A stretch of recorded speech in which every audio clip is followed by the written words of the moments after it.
This is episode 23. 23. And as we mentioned, we have a special guest today, Hal from How you doing? from Remax came by, and he always has me over on his show. And I bailed on him the other day, and I figured, oh boy, I gotta give him. The only reason why I'm here is because he owes. Exactly. Yeah, I owe. So again, we're over here in Coconut Grove. We're actually standing in a little shed over by the U.S. Sailing Center. Yeah. And we have some little tidbits about the U.S. Sailing Center. Most people don't know about it. Yeah. So the U.S. Olympic team trains here. Also open to residents if you would like to train here as well. It was established, in 2003? 2003, somewhere around there. And then the UM sailing team started training here in 2004. Yeah, so they sponsor all the Olympic sailors, and they do a lot of the races. They do the Bacardi Cup. Yep, coming up. Yeah, they do a lot of all of the local races, and it's a really well-kept secret. Most people don't know that you can just walk right beside Kennedy Park all the way down, and you have a floating dock. Yeah. And you can put in here kayaks. And a hut. And a hut that you can just hang out with. Yeah, and stuff like that. So it's a really cool spot. And you're near the ghost of Scotty's. Exactly, you are near the ghost of Scotty's. You had to go to that sensitive spot, didn't you? Yes. Listen, it's not sensitive. It was a great memory. Yeah. It's a cool place that, unfortunately, things progress. Right, and well, actually, we were in the new place recently, and that's actually looking pretty impressive. What is it, Regatta Harbor? Yeah, Regatta Harbor. I don't know, we messed it up and somebody messed it up. Somebody gave us some Regatta Harbor or something like that. Harbor, Grove Harbor, whatever. don't quote us. Yeah, don't quote us, we're not out there. But again, we're still going to talk a little bit about real estate. I think Hal and I want to talk a little bit about zoning, or you wanted to mention some zoning aspects. Yeah. So take it away. Well, I think zoning, a question I get a lot from prospective buyers is like, wow, this is such a great area. I could just buy this lot with this rundown house, knock it over and throw a duplex on it, live it and have income. And you have to explain to him that please tell me you put up the stop sign on that. Yeah, exactly. So tell us, why can't you do that? Okay, so in all areas of the country, and obviously here in Miami-Dade County as well, there's properties are zoned. Yeah.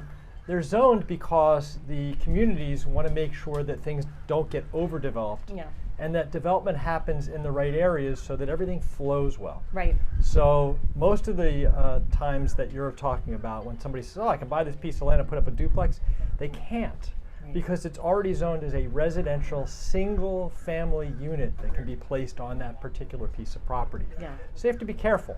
Now it doesn't mean that if it's a single family zoned area that they can't attempt to get a variance from the local community and maybe get it upzoned into a duplex or maybe even beyond that. Yeah. But they have to understand what's around there, and that's why good real estate agents like Jav and you and I can kind of guide people into how zoning works and whether or not they really have an opportunity there. Yeah. And usually, if it looks like it's too good to be true, hey, I can buy this lot for $400,000 and I can put a $6 million duplex on there. No, you probably can't because you're not the first person that thought of it, and the zoning is probably what killed that idea, right? You know, it's funny. Ashley's brought up a really good topic, and you hit on it.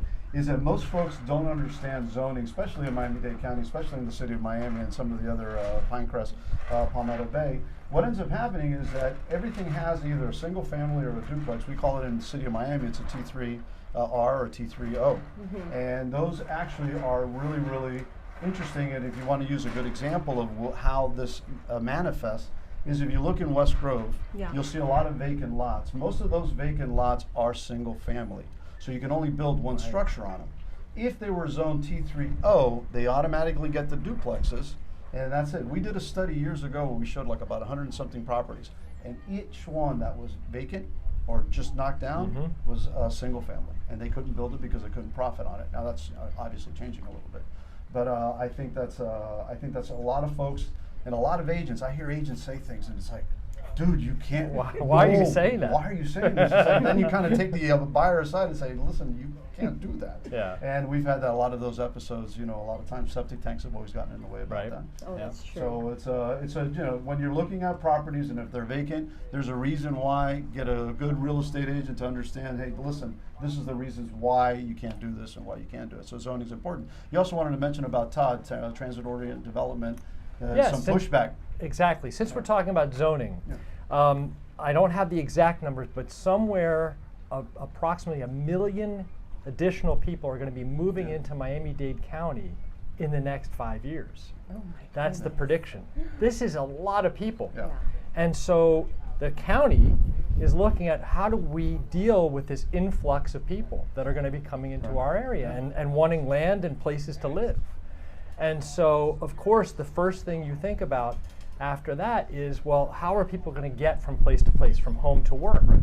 And so the county has been working for years and has already started the project of updating our mass transit. Yep.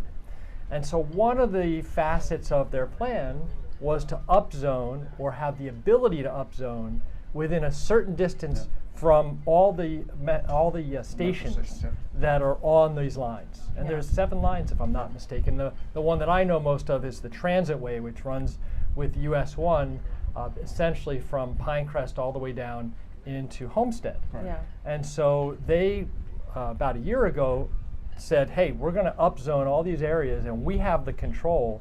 And you can imagine places like Palmetto Bay and Pinecrest in particular said, wait a minute. Whoa, whoa, whoa. We are a community of single family homes and they run almost up to US 1 and you're telling us that you're going to upzone all these single family zoned lots into multifamily? This is not going to work for us. It ruins the character of our communities.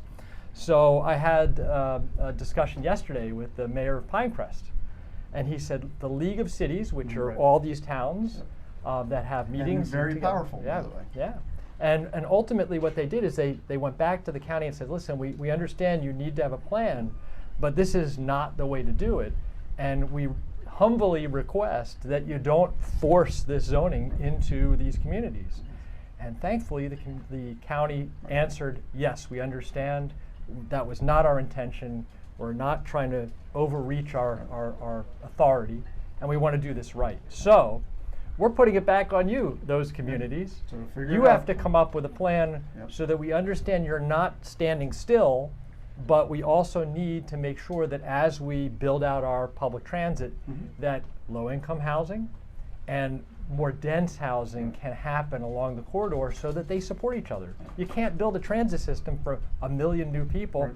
and only have 20,000 show For up, sure, right? Yeah. for sure. That's bad. Yeah. And the vice versa would be even worse, which is you got 1 million people and no transit to handle them. Right. Your roads are No, no, basically yeah, parking yeah, lots. and they almost are. And again, you can see examples of this already. One of the things that you can, if you want to take a look at it, it's very prevalent, is on 37th Avenue and US 1, which is the Douglas station. Right. You've already got the tallest building that was built outside of Brickell already down into what we would consider the southwest area. Yeah. And it's funny and it's interesting. We may have touched on this a while ago in the show. The county commissioner didn't even know about that project going up. When they started breaking ground, it was like, what the hell is this? And you can actually see this building from Biltmore Golf Course. Yeah. It's become like It's not an huge. eyesore, but now it's become a marker. Just like behind us, we have Grove Isle. When Grove Isle was built in the mid '70s, that became a marker for sailboats. Now that we're talking about sailing and all that, Right. because that's actually zero. That's the zero north. So if you were on the water, you marked it and you said, okay, that is north, direct north. Useless information, but I figured, I'd throw it out there. Not so useless for boaters. Exactly, very true. And so again, you're seeing these developments, and it's because of that. The transit-oriented developments, the one that Hal was talking about is actually on the busway, already on the Metro Rail. You've already got it. Yes. I just got notice of a zoning change over in off of 72nd Avenue on the north side, Oh, where the okay. station is. They want to go up even higher than what they originally had. And you're going to start to see that because of that. You have a lot of this, influx coming in, But and there's it's nowhere to put them. necessary. It's Yeah. necessary, especially if we expect the local Miami natives to stay here. My generation is at their point of buying their That first hurts. home. That my generation. You had to that's do like- that, huh? I love to do it. I can't help it. Wow. Okay. Yeah, I'll remember that. We're Okay. buying our first home, because Yes. we're young generation. Yep. So Younger. it's essential if we plan to stay here where our families are at and our friends and, yes, some people want to pick up and go Yeah. to a new spot, which is No, cool, you're but right. We I'm just- born and raised in Miami and I don't want to leave. So Yeah. I think it's really important for To those have- like to have the me ability- to have options. I think it begs the question, you brought up the fact that some of the people that you're working with want to basically upzone, right? Yeah. Well, what's the reason behind that?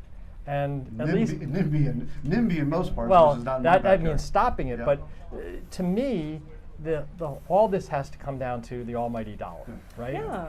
In that any place that wants to progress and to have a future, they have to get bigger. Yeah. They can't stay the same. Correct. You certainly have a bunch of people that have lived here forever. My entire life I've lived here and I don't want any change. Yes. But the reality is that's Damn it, man! I love it. Get off my backyard. Exactly. Get out of my yard. Right. But that's just not Remember when H sustainable. Street went to Haines City and I rode in a horse? Yeah, that's not To happening. your point, I think that they want that income property. Yeah. They want to live it, plus they want to have income. I think that my young generation is Again. Yeah. I'm going to do it all show. Right. We're gonna cut this show up pretty quick. I mean, at least for the group of Yep. friends and people I surround myself with, we're like trying to get like some generational wealth going on. So if you can have a property, That's what crypto's for. Yeah, there you go. So when crypto's No, I feel tanking, about it. you need Oh, you need a solid As of investment this like real recording, estate. $18,500. As of this recording, I bet you tomorrow it's significantly above or below. We Yeah, don't know. exactly. But that's why you need real estate for investment. But coming back to the zoning and the reason for why there's so much push to get upzoned, Yeah. it all comes down to the dollar. Yep. You can imagine developers need to have a margin. They can't build and basically make the same amount of money they put into it. It's not charity. So land doesn't multiply. The land is what it is, and it's not going to, Especially here. Yeah. exactly. So if you've got a 1 acre property, and instead of having one home there, you can put 4 homes there.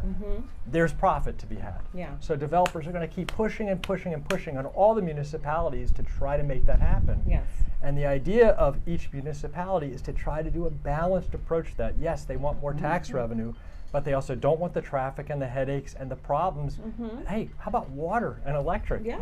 There may yeah. not be the capacity to support 4 homes on that 1 acre. Maybe 1 acre, 1 home is all they can do.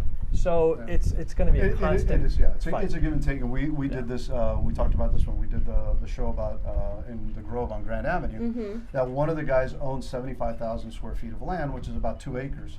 But you're limited as to what you can, or almost 1 acre and 3/4. You're limited as to what you can build in the acre because it's zone T5. Yeah. So you can only put 65 units on an acre.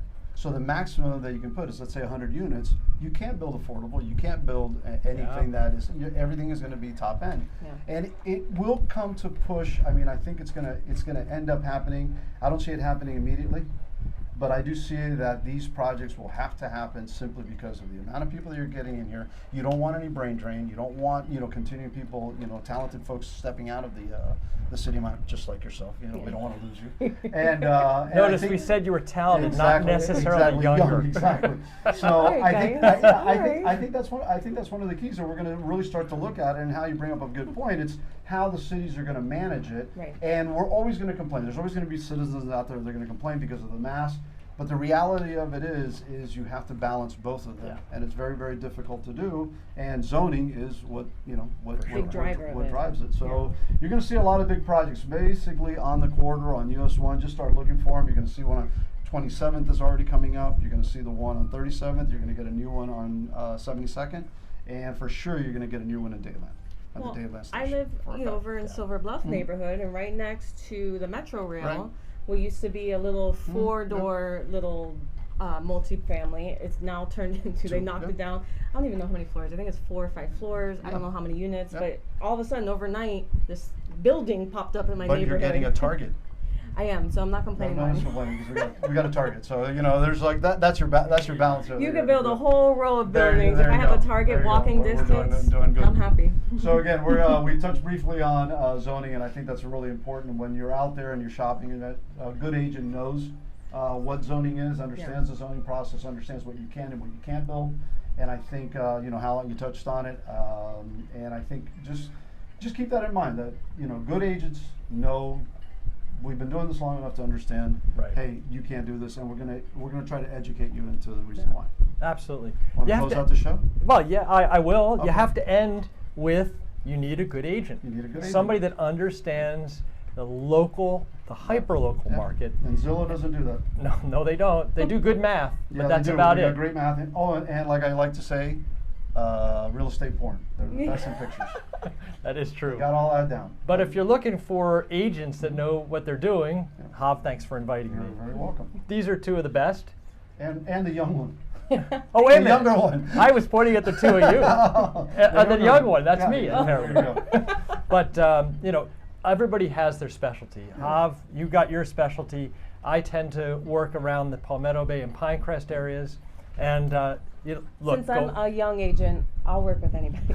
but I'm all she's about- really good at what she does. But I'm all about educating, I've really taken the real estate career as like an education process for me. Coming from healthcare, real estate was like another world. So it was lots of education for myself, and I could pass that on and educate others, and I think it's cool. Well, before we call the show, what we're going to tell you is back where we're by the U.S. Sailing Center on the side of Kennedy Park. There's this little walkway. It's always open from sunrise to sunset. You have a little pier back here. You can throw in your kayaks, and then you've got 5 little spoil islands that you can visit. The one right behind us is A, and between B and C, which is behind the Marina. Shake a Leg. They have a little pier and a little dock. You can swim, and it's a great little vibe, and it's always a lot of fun to come out here. So again, we thank you for joining us, Hal. Thank you for coming by. Thank you. Sorry I bailed on you. MiamiHal.com if you have any questions about me. Yeah, and the MiamiHal show also every Thursday at 2 p.m., the one that I miss every once in a while. And you got anything? Oh, thank That's you, it. Hal, being our first guest Yeah. on Oh, Jav exactly. Miami. My pleasure. I was the very excited. first. You're Yes, our first very guest. first. There is, so That's very why we honored. only have 2 Thank you. microphones. Exactly. We couldn't get Amazon to ship over a microphone fast enough. So again, guys, thank you for stopping in. It's been a pleasure, and have a good holiday weekend. July 4th is this Monday. So just have a The great whole weekend's yeah, July the whole weekend, 4th. just a lot of times. Biltmore and down in Palmetto Bay, great fireworks shows. Absolutely. And in our house, we have our cheesy fireworks. Be safe, All right, guys. be well. See ya.